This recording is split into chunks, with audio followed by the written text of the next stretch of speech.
Hello friends series का next paragraph आपके सामने स्क्रीन पर है।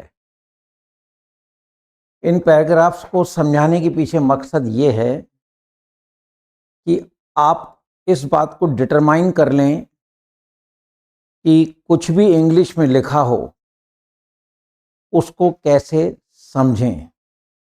उसको समझने के लिए आपके पास क्या होना चाहिए,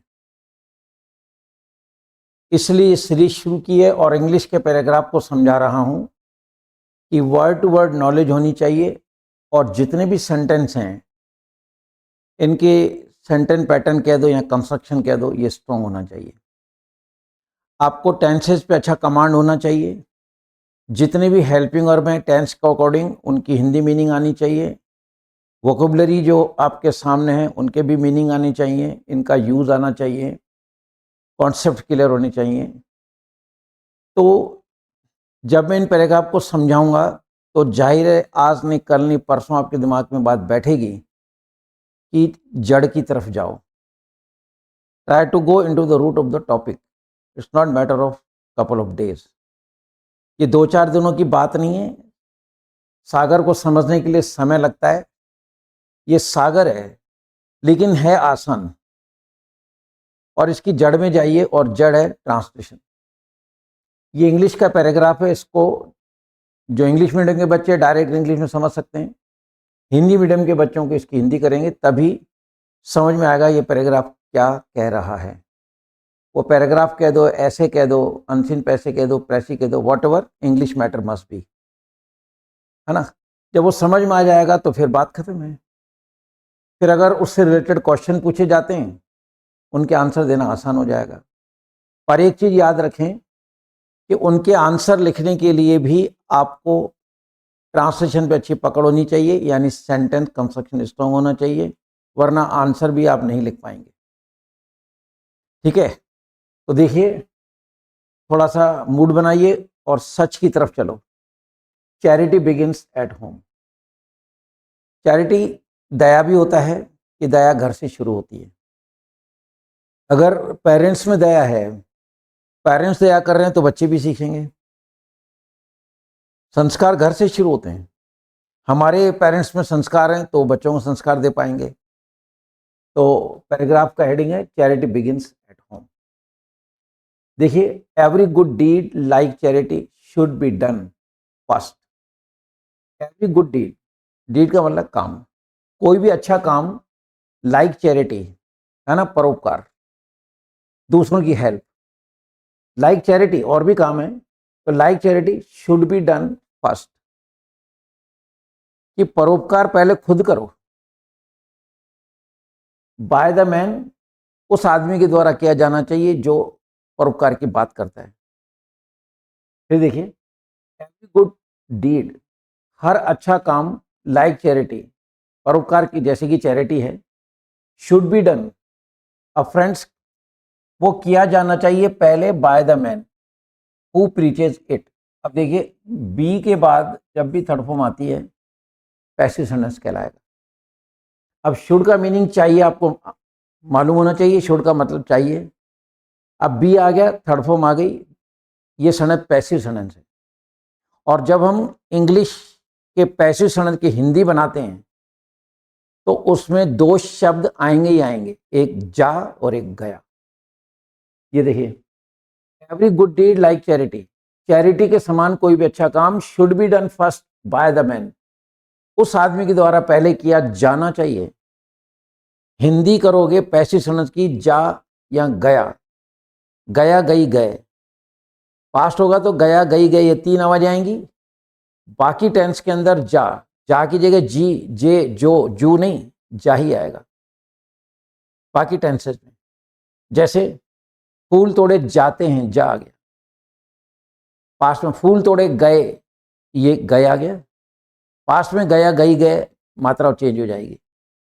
फूल तोड़े जाएंगे, जा। फूल तोड़े जा रहे हैं, जा रहे थे, जा रहे होंगे।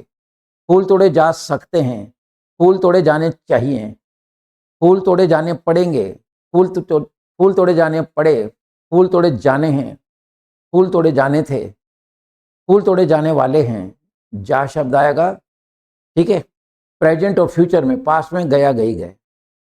अब ये नॉलेज होगा तभी तो हिंदी समझ पाएंगे आप। लोग कहते हैं कि in a very short period it is possible to speak. Friends, सबसे पहली चीज तो आती है स्पोकन, बाद में आपकी स्पीकिंग बाद में जज की जाएगी। पहले आपको रिटन टेस्ट फेस करना है। रिटन टेस्ट क्लियर होगा तो फिर मतलब इंटरव्यू तक जाएंगे, वहां पे आपकी इंग्लिश को स्पीकिंग काम आएगी। तो पहले तो रिटन टेस्ट क्लियर करना है। स्पोकन मान लो किसी ने सिखा भी दी तो बोलना सीखोगे, सुनना सीखोगे, लिखना पढ़ना नहीं सीखोगे। लिखने पढ़ने के लिए तो ए से चलना पड़ेगा।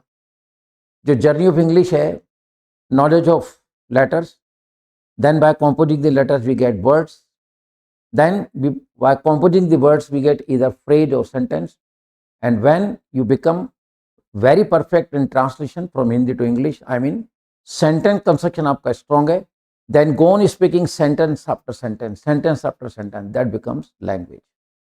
ये इंग्लिश की यात्रा है, उस रास्ते पे चलना पड़ेगा, वो रास्ता पार करोगे तभी आप लिख पाओगे, पढ़ पाओगे। क्लियर? तो देखिए, अब ये इतना कॉन्सेप्ट क्लियर होगा तभी तो आप कहेंगे कि शुड बी डन। अभी मैंने कहा शुड आ रहा है, बी के बाद थर्ड फॉर्म आ रही है, पैसिव सेंटेंस, जिसकी हिंदी करोगे जा, अगर पास्ट में तो गया गई गए, और नहीं तो जाके हो जाएगी। तो कहता है every good deed like charity, कहता है परोपकार के समान जो भी अच्छा काम है, should be done first by the man, वो किया जाना चाहिए पहले उस आदमी के द्वारा, हु प्रीचेज इट, जो इसकी बात करता है। प्रीच का मतलब प्रवचन देता है, लोगों को ज्ञान देता है, ऐसा करो। तो ये कह रहा है कि चैरिटी बिगिन से पहले खुद तो उसको करो।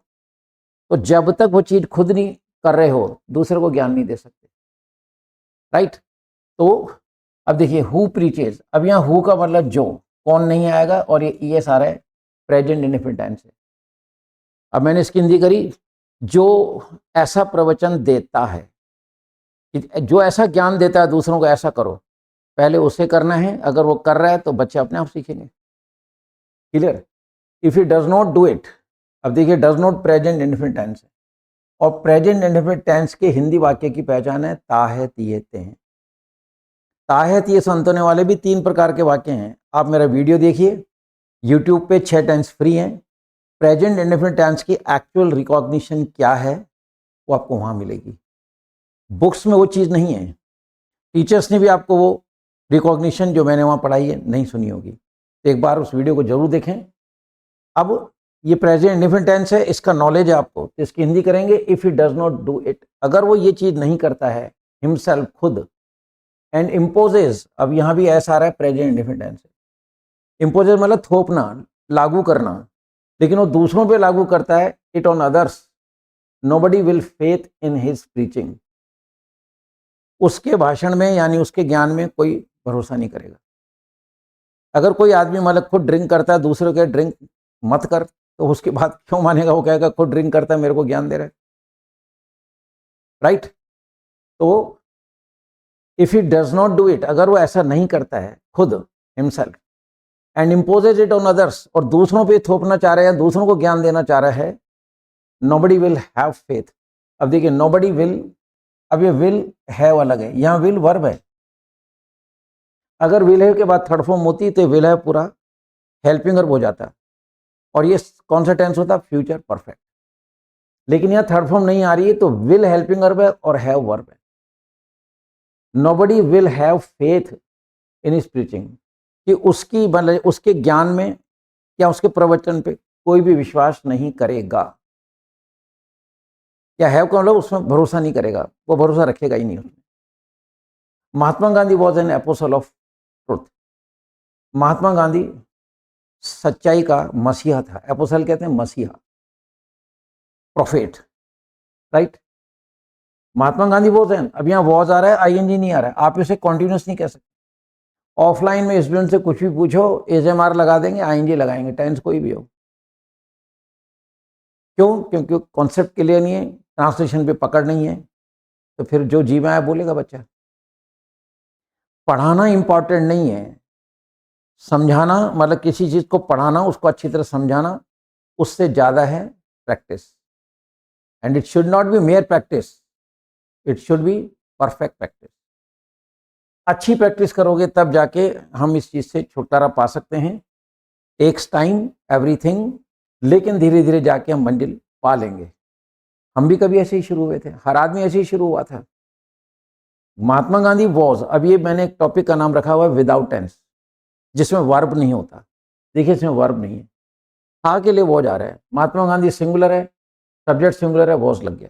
प्लूरल होता है वर्ब लगता है। Mahatma Gandhi was an apostle of truth, Mahatma Gandhi, ठीक है, सत्य का मसीहा था। विदाउट टेंस में जा रहा है। इन रियलिटी, वास्तव में, ही वाज सो, वो ऐसा था। सो मतलब ऐसा, वॉज आ रहा है, वर्ब नहीं आ रहा है। विदाउट टेंस में हिंदी होगी था। वॉट एवर ही प्रीच्ड और सेड, वॉट एवर मतलब जो कुछ भी, ही प्रीच्ड, अब देखिए सेकंड फॉर्म आ रही है क्योंकि वो हमारे बीच नहीं है।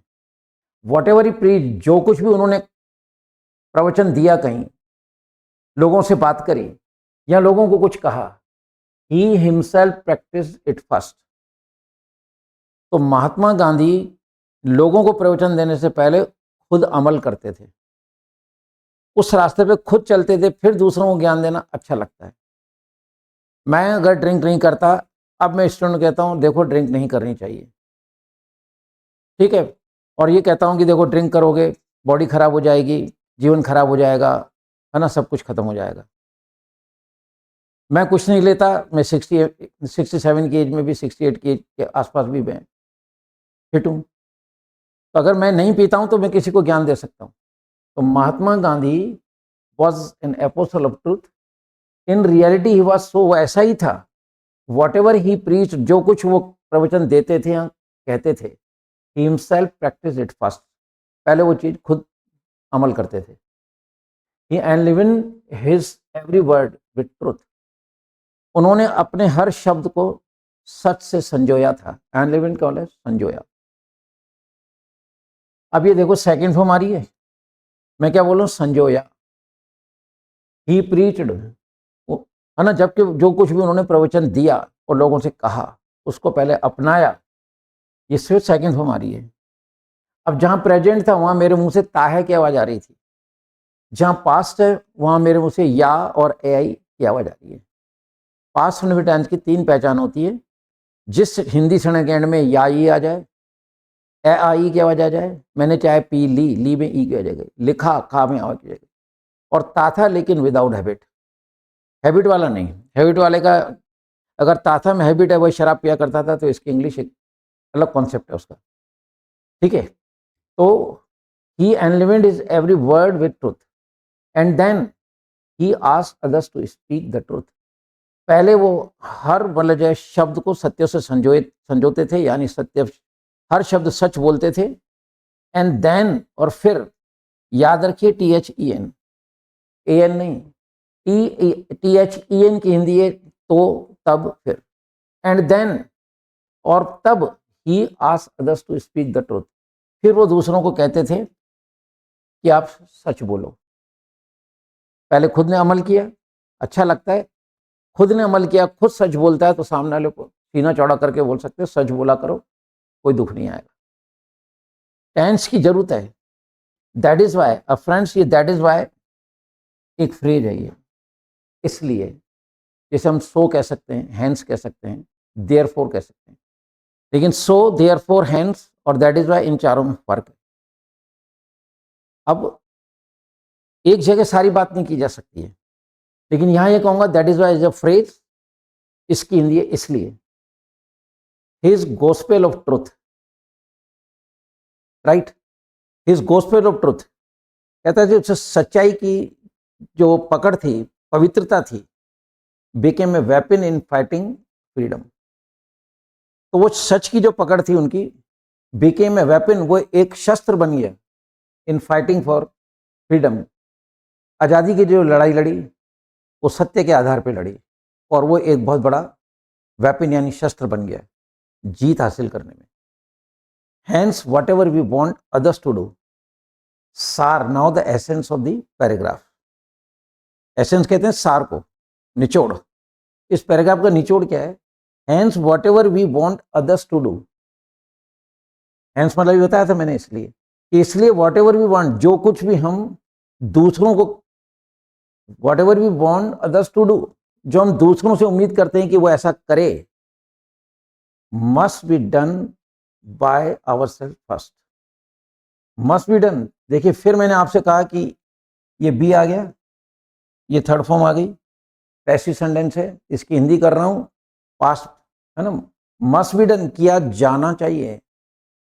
पैसिव सेंटेंस अगर आप कर रहे हो, अगर इंग्लिश में पैसिव सेंटेंस है, उसकी हिंदी करोगे, ये दो आवाज आएगी, 1,00,000%, 100% नहीं। अगर इंग्लिश के पैसिव सेंटेंस की हिंदी करोगे तो उसमें लास्ट में वर्ब में गया, गई, गए मात्रा चेंज हो सकती है, बाकी टेंस में जा शब्द आएगा, ये निश्चित है। तो खुद का भी टीचर का अपना एक्सपीरियंस होना चाहिए, ये नहीं कि केवल किताब में से पढ़ा और उसको आगे सरका दिया, नो। वही चीज आ जाती है कि जब तक हम खुद मतलब जो इन चीजों में नहीं उतरेंगे तो not possible to explain to the students. तो फ्रेंड्स, ये एक और पैराग्राफ मैंने आपके सामने रखा।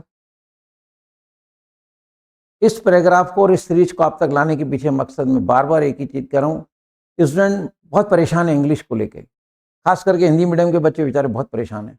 अरे सर बाकी सब्जेक्ट हमारे बहुत अच्छे हो जाते हैं, इंग्लिश में हमारा स्कोर खराब हो जाता है।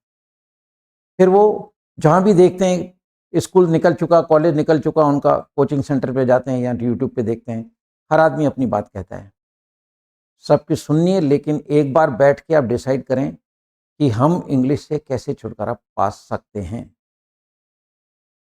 और जब मैं इन पैराग्राफ्स को एक्सप्लेन कर रहा हूं तो जैसा सेंटेंस है, जैसा उसमें हेल्पिंग वर्ब है, जैसा उसमें टेंस है, उसी हिसाब से हिंदी हो रही है। कुछ सेंटेंस प्रेजेंट इंडेफिनिट टेंस के हैं तो वहां ताहे की आवाज आ रही थी, है ना। जहां विल लगा, जहां विल आया तो वहां गा की आवाज आ रही थी। जहां सेकंड फॉर्म लगी वहां पे याई और ताथा आई की आवाज आ रही थी, ठीक है। जहां बी के बाद थर्ड फॉर्म लग गई, नॉलेज होना चाहिए, पैसिव सेंटेंस उसकी हिंदी करोगे तो उसमें जा या गया की आवाज आएगी। तो फ्रेंड्स, अब आपको ये डिसाइड करना है कि without wasting any time go towards the full course. किसी का भी लें, I don't have any objection, लेकिन किसी का कोर्स लेने से पहले आप ये देख लें कि क्या उस कोर्स से आपको फ़ायदा है या नहीं। और मेरे कोर्स की बात करूंगा, यूट्यूब पे मेरे 6 टेंस हैं। पहला टेंस अगर आप अच्छी तरह देख लेंगे, आपको समझ में आ जाएगा कि प्रेजेंट इंडेफिनिट टेंस एक्चुअली क्या है। डिसाइड आपको करना है। जय हिंद।